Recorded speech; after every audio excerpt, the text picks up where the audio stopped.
You also know we passed legislation cleaning up the instant check background check system. That bill, with others, is sitting over in the United States Senate. So if there's someone who's not supposed to get a gun who's getting a gun, then we got to figure out why that's happening and fix that. That's a legislation. That's a piece of legislation we already passed that's sitting in the Senate. And one thing we know is if there are early indications for mental illness, I think we probably have to do a better job of trying to make sure that people don't get slipped through the cracks. Yeah. Mr. Speaker, should law enforcement be able to confiscate a weapon from someone who has exhibited signs of mental illness? Like I said before, this is not the time to jump to some conclusion, not knowing the full facts. We've got a lot more information we need to know. But if someone who is mentally ill is slipping through the cracks and getting a gun, because we have laws on the books, we have a system to prevent people who aren't supposed to get guns from getting guns.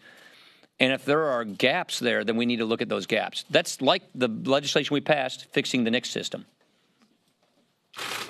Yes, Mr. Speaker, why won't you support or allow hearings to move forward on background checks? What is your resistance to that? The fixed NICS bill, which is part of our broader bill, does fix the background check system. Remember the shooting in Texas. There was a man who had been convicted in the Air Force of domestic violence. He wasn't supposed to get a gun, yet the Air Force didn't give the records to the instant check system, and he got a gun. That's one of the reasons why we passed legislation plugging that loophole, making sure that that was the case. So that came from hearings. We had hearings on the gaps in the instant check system, and those hearings led to a conclusion that there were gaps that need to be fixed, and that led to legislation that has been now passed the House.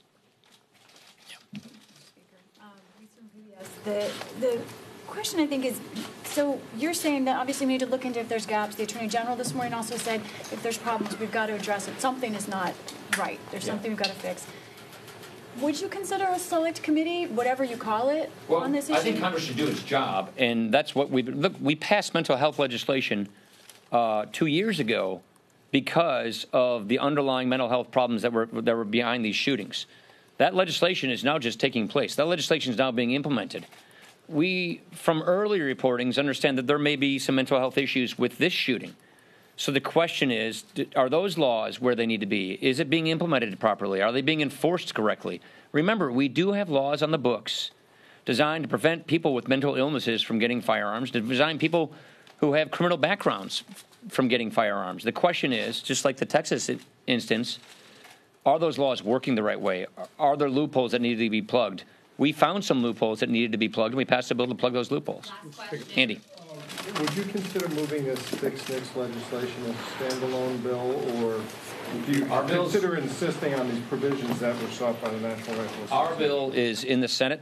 Hopefully the Senate can pass something, then we'll meet them in conference like the regular legislative process. I understand there's some provisions there. What is it, concealed carry? I think that's a good self-defense bill. So that's something that's in the Senate. We'll see if the Senate can get to conference, and then we can figure out what we can do from there. Mr. Speaker.